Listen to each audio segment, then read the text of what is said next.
Assalamualaikum warahmatullahi wabarakatuh. Kembali lagi kawan di Legenda Catur Dunia. Masih dari Norway Chess 2025 babak ke-7. Posisi Magnus Carlsen sekarang mulai tergeser oleh Fabiano Caruana dan Doma Rajugukes di babak ke-7 kawan. Magnus hanya memetik kemenangan dalam permainan Armageddon saat mengalahkan Hikaru Nakamura semalam. Sedangkan Doma Rajugukes mendapatkan kemenangan di permainan klasik mengalahkan Arjun Erigaisi. Begitu juga dengan Fabiano Caruana mengalahkan Wei kawan. Sekarang Fabiano Caruana memimpin turnamen dengan perolehan 12,5 poin. Diikuti Doma Rajugukes 11,5 poin. Ya, Gukes ternyata sudah benar-benar panas kawan setelah mendapatkan kemenangan atas Magnus. Kembali memetik kemenangan pentingnya atas Arjun Erigaisi semalam. Nakamura di posisi keempat, Arjun posisi 5, sedangkan posisi 6 posisi buncit ada Wei. Dan game yang akan kita ulas tentu kita akan lihat permainan Magnus Carlsen lagi kawan. Dalam permainan klasikalnya mereka berdua bermain dengan pembukaan 4 kuda Ruy Lopez. Tapi di permainan Armageddon ini Magnus yang kembali pegang putih mengawali dengan pion D4. Pion D5, pion C4. Slav defense dipilih oleh Hikaru Nakamura, pion C6. Kuda F3, kuda F6. Kemudian kuda C3. Nah, kebanyakan hitam melanjutkan ke permainan semi Slav ya. Sudah sangat sering saya tunjukkan jalur permainan semi Slav dengan pion E6. Ataupun juga bermain dengan pion A6. Kalian bisa seperti itu kawan. Tujuannya apa? Ya, nanti jual beli di sini kawan untuk nanti dukungan bagi pion B5 ya, pasti akan didahului oleh putih ya, seperti itu. Nakamura langsung pilih dengan pion D pukul pion C4, melepaskan kontrol peta pusat kawan, dan pion B5 siap dimainkan, paling banyak pion A4 kawan. Pion A4 seperti ini untuk mencegah pergerakan pion B5 yang nanti akan disusul hitam keluarkan gajah terangnya F5, pion E3, pion E6. Nah, gajah ambil pion C4, hitam dengan gajah B4-nya, rokade-rokade. Menteri E2 bisa dilanjutkan oleh kedua pemain dengan bangunan seperti ini.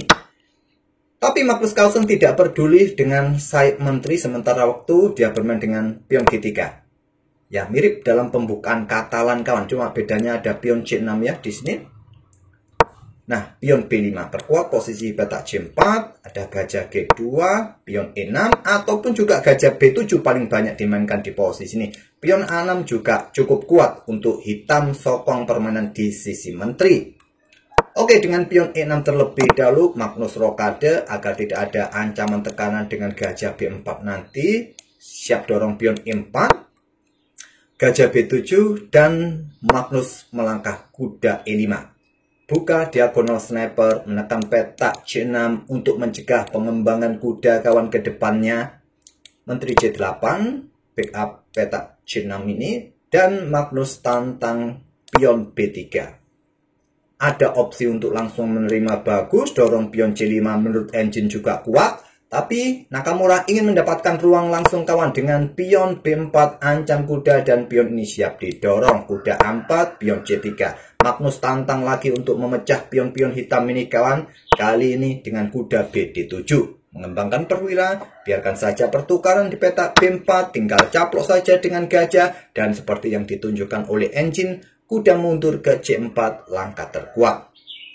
Magnus memilih menantang pertukaran gajah terang kawan. Maksud saya pertukaran gajah gelap, gajah A3. Diperkuat dengan pion A5, tentu harapannya jual beli seperti ini ya. Pionnya cukup bagus nanti kawan. Tentu Magnus tidak sebodoh itu. Di sini Magnus menemukan satu langkah engine terkuat kawan. Di sini dia agak lama berpikir. Dia menghabiskan sekitar 2 menit 39 detik. Cukup lama dalam permainan cepat ya. Berpikir selama 2 menit itu dia menemukan langkah engine pengorbanan. Kuda ambil pion C3. Langkah brilian. Benar-benar brilian. 2-3 langkah tidak ada kompensasi materi yang didapat oleh Magnus dengan pengorbanan ini kawan. Tapi Nakamura cerdik juga. Dia nggak ambil kuda. Dia malah rokade. Ambil gajah kalau ambil materi. Ambil gajah, ini adalah langkah kuatnya juga kawan. Nah, kenapa si kuda ini kok begitu takutnya untuk diambil? Karena ide Magnus Carlsen seperti ini kawan. Coba lihat. Skak garbuan. Kalian tidak punya tempo lagi untuk blokade diagonal gelap ini. Jadi kalian harus melangkah menteri ataupun raja. Raja nggak bisa rokade karena diagonal diawasi oleh gajah sniper. Jadi raja geser kah, menteri geser kah? Kalau raja yang geser, maka kuda juga akan siap kawan. Garbu benteng yang di sini tempo juga. Repot. Anggap contoh, di sini tadi menteri ya yang geser. Mungkin kalian suka ke petak B8 atau petak C7 terserah. Tetap cek ya. Cek, kalian geser ke sini, ada discover check, ambil gajah di sini, discover check juga, repot. Kalian geser ke sini pun juga skak garbuan, benteng jatuh. Kalian mau bergerak kemana sama juga kawannya. Itulah yang direncanakan oleh Magnus Carlsen dengan pengorbanan kuda ambil pion C3. Sekarang jumlah pion kembali setara kawan karena Nakamura memilih rokade pendek. Gajah pukul gajah, ambil balik. Kuda pukul kuda D7 terlebih dahulu. Kalau pion ambil kuda yang di sini, tentu tempo cek di sini ya rusak juga kawan di sini. Atau kalian memilih dengan langkah kuda ambil benteng yang di sini kah? Bisa juga. Ambil di sini memang terlalu apa ya? Ambil di sini sajalah. Oke. Kuda pukul kuda D7 langsung kawan. Agar tidak punya tempo merembet kemana-mana. Jadi kuda 4 lanjut Magnus, gajah 6, pin pion, menteri naik, berikan jalan bagi benteng untuk segera menghindari tekanan di diagonal A6 F1, gajah B5, pressure kuda kawan. Nah, benteng keluar terlebih dahulu, baru dorong pion dan baru caplok pion yang di sini. Benteng A6, perkuat posisi pion yang di sini untuk menghindari juga area terang ini kawan, dan menteri siap angkat, benteng siap doubling mungkin untuk menekan lajur A. Jadi pion E3, ada menteri A8, menteri caplok pion B4, Magnus sementara unggul 1 pion, dan harus berhati-hati juga ya di diagonal ini kawan, ada taktik seperti ini nanti. Kuda B5 untuk menekan petak A4 dan angkat benteng. Magnus mencoba mengejar gajah, gajah langsung bisa sikat kuda atau kuda D5 dari Garu Nakamura. Serang menteri juga blokade diagonal. Jadi dicaplok langsung oleh Magnus, ambil balik menggunakan pion E. Di sini benteng mundur ke C1. Opsi yang lain, menteri yang mundur ke D2 terlebih dahulu ke E1 juga boleh menurut engine. Oke, dengan benteng CC1. Pion H5, Nakamura ingin dobrak langsung sayap raja ini, berikan ruang pernafasan buat raja juga. Magnus menghentikannya dengan pion H4. Kemudian benteng E8, Nakamura punya opsi juga sebetulnya dengan gajah E2.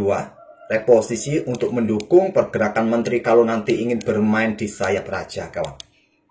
Mungkin pergerakannya nanti akan dihentikan dengan langkah menteri E1, ancam gajah, gajah F3, menteri mungkin ke petak F1 ya.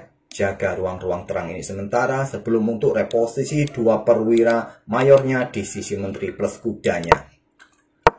Maklum, kontrol waktu sudah mulai mepet. Di situasi seperti ini biasanya cukup lumrah pemain melakukan langkah-langkah yang sedikit slip. Benteng E8 pilihan dari Nakamura.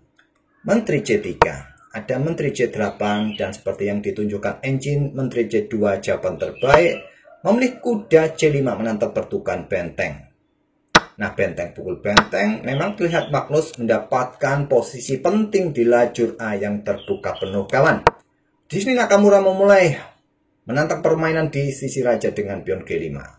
Diterima Magnus. Magnus sementara unggul 2 pion. Nakamura dorong pion lagi membuat langkah pengorbanan 1 lagi kawan. Tentu kalau diterima, maka lajur G ini terbuka. Ini sangat berbahaya, sangat berbahaya. Skakmat sulit dihentikan. 7 langkah bisa skakmat kawan. Kalian cari kunci kombinasinya, tak perlu saya tunjukkan. Anggap saja puzzle ya, puzzle.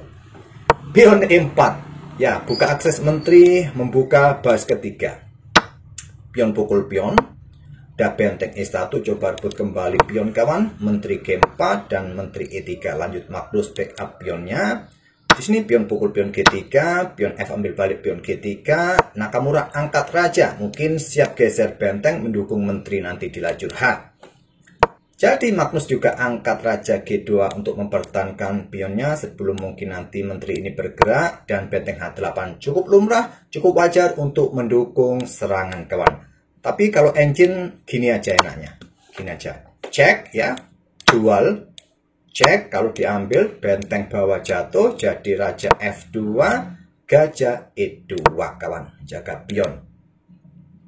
Bisa berakhir miss menurut perhitungan engine, tapi dari kacamata manusia juga gampang-gampang susah. Kalau ada langkah slip, langkah kesalahan, ya alamat sudah kawan.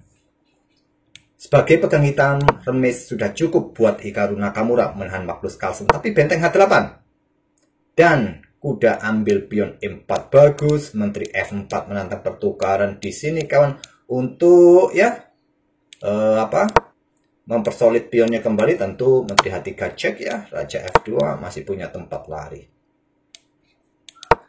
Magnus memilih menteri yang ambil pion E4 dan menteri ambil pion G5. Langkah yang bagus kawan untuk sama-sama mendapatkan materi. Tapi masalahnya di sini. Menteri H3 cek, raja geser. Nah, gajah ke F1. Ya, cek-cek tadi bagus kawan, cek. Mungkin raja ke F4. Nah, di sini ke peta F4 sudah tidak punya cek lagi. Itu yang buat repot kawan. Harusnya pion ini dari tadi diambil saja. Pion ini sangat merepotkan. Pion ini sangat merepotkan. Raja F1 siap menusuk. Nah, raja langsung lari ke F4. Menteri H2 kawan. Meninggalkan gajah. Nakamura blunder lagi. Meninggalkan gajah. Cek dulu lah. Nah, kalau langkah terbaik ya terlihat dengan gajah G2. Tapi juga repot menteri E5 cek. Kalian mau pergi kemana? Ke situ kah? Ada benteng A1. Coba lihat. Sangat-sangat berbahaya ya. Tinggalkan gajah, cek dulu. Setelah itu benteng ambil gajah. Ada menteri G2 dan di sini benteng A1. Nakamura menyerah. Ancamannya serius kawan. Di pas belakang. Kalau ada cek dari menteri hitam F2, ya tinggal ke G4. Nah, tidak punya cek lagi kawan. Dengan pion K, ya end pasen saja kawan. Nggak ada masalah. Dikorbankan saja benteng, ya menurut kalian oke-oke saja, nggak ada masalah juga. Cek lagi, nggak ada masalah lagi, cek lagi, ya wassalam sudah. Oke, Magnus berhasil balas dendam atas kekalahannya di Armageddon pertama. Balas dendam kawan, akhirnya balas dendam. Oke, semoga permainan kedua pemainnya bisa menghibur kalian dan kita akan bertemu di video-video berikutnya. Jangan lupa ya, Catur 960 kawan, battle warung pojok. Saya beri titel battle warung pojok untuk Rabu besok malam. Kita main Catur 960. Tetap ya berhadiah 50.000. Terima kasih. Wassalamualaikum warahmatullahi wabarakatuh.